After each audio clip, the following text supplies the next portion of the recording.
First of all, my name's Elon Belton. Michaela, nice to meet you. And you introduce yourself, Ari? Okay, I'm Karina. Nice to meet you. Okay. What is the mission statement? So our mission statement is to create college access and opportunities for our community. College opportunities, access, and success for our communities. Okay. Is there a particular philosophy to this program, or like?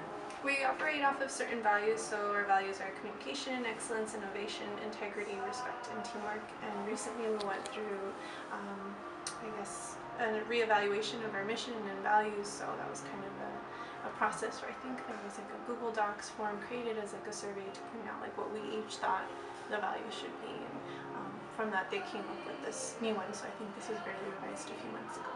So you're saying they got some input from the employees? Yes, they did recently, over the summer. Yes. That's pretty neat. So you guys like are involved? Yes, we are. Okay. What type of services does this program provide?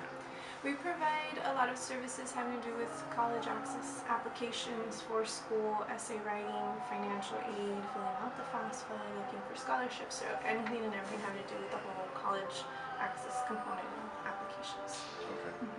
Is this for people who are going to college for the first time or current college students? We serve students of all ages, so sometimes it's high school students, sometimes it's just middle school students wanting to ask about college, sometimes it's adults going back to school, people who've been incarcerated going back to school and they need to find some guidance, because I think especially for adults when they leave high school and you want to go back to school, there isn't like a high school counselor to guide you through the process, so that's why a lot of people will come here. GED too? Really? GED, yes. Describe the clientele in terms of demographics. You said the age, right?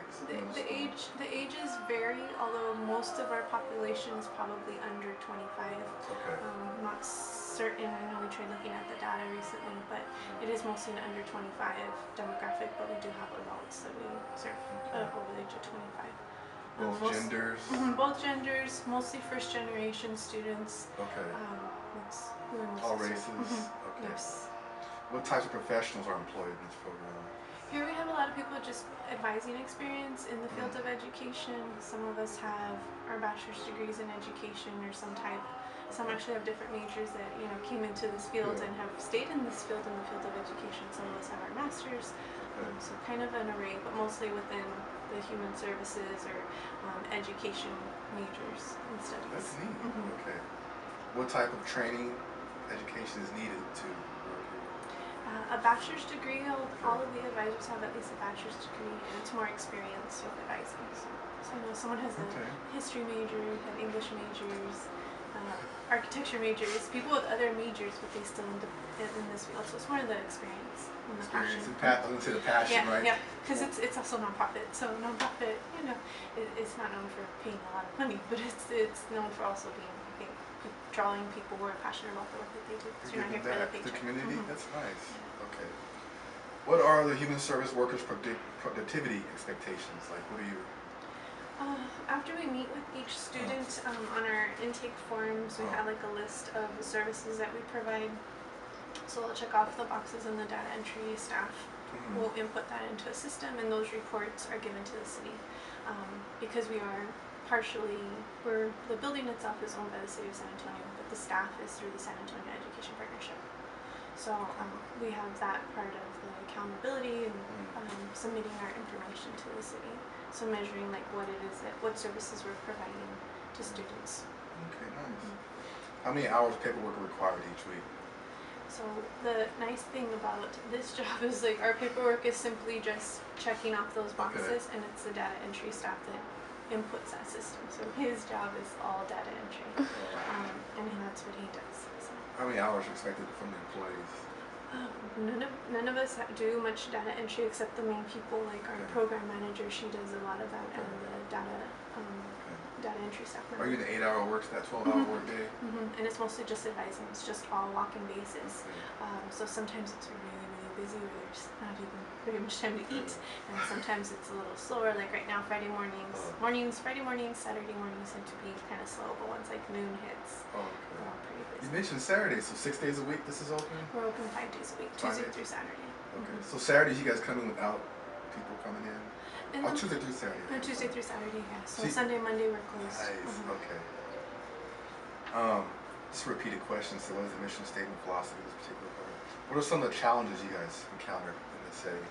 I think sometimes with a lot of like nonprofits, because I worked in nonprofit before this too, is getting the word out on your services, because sometimes you're limited by budget in terms of outreach. There's been times where we're able to go to school sites to kind of promote our message, and sometimes we're not able to just based on budget. And I think that would probably be a difficult part. It's very much by word of mouth, I think, and some people drive by and they see the logo outside, but not sure what it is, and people think it's a restaurant. They'll walk in and wonder where the food is at, and so sometimes just people don't know that we're here. And I think that's We probably thought cafe, we're thinking coffee. we have coffee on the counter, but Okay. just the Folgers coffee. Okay. How do state regulations policy affect this program?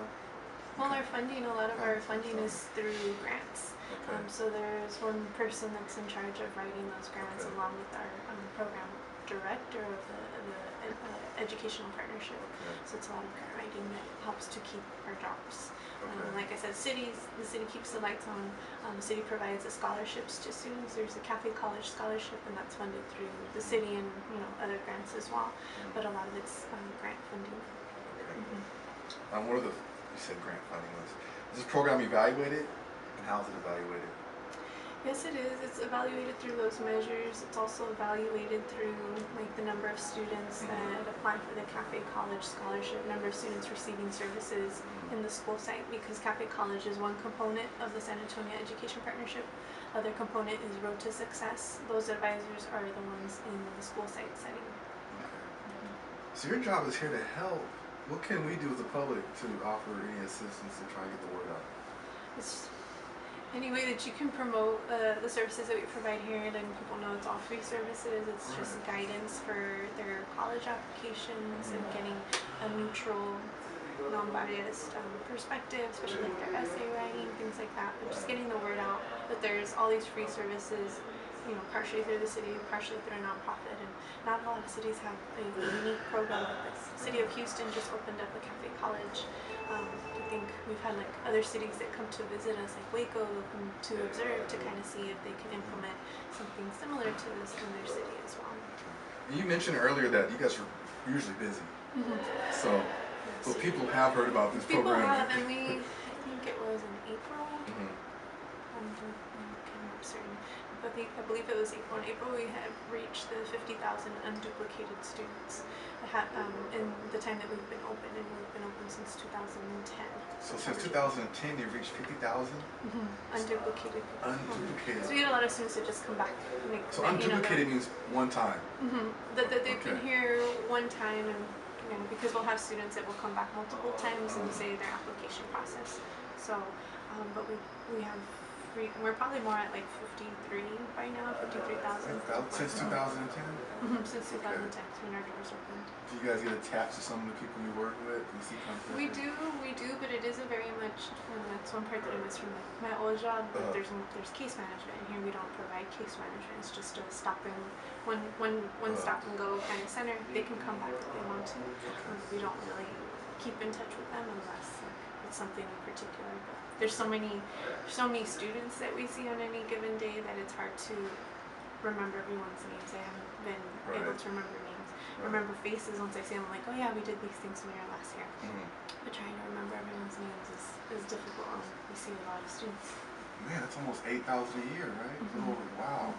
You said 53,000, so it's more than that. It's close to 9,000. Yeah, so it's quite a few students. Okay. And that's why we have people sign in, because we also want to know how many people just come in the door, because we provide that information in the city as well. Okay. So this is like the waiting area? Yes. Okay. Yes. Then you have the counter. Did you guys have coffee behind the Yes, we counter? do have coffee. Okay. And what is that over there behind the window?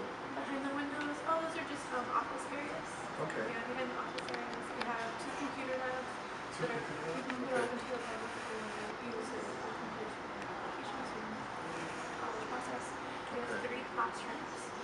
They seat 60 students, 40 students, and 25 students. 24 actually. So community members are also able to reserve spaces for their team meetings and events. So different agencies like the school districts will host their professional development events, different events going on here. But we also host workshops. Okay. And I'm not sure if you've seen our calendar online. No. We have our calendar, and on there we host other workshops that are for everyone. So like Okay. college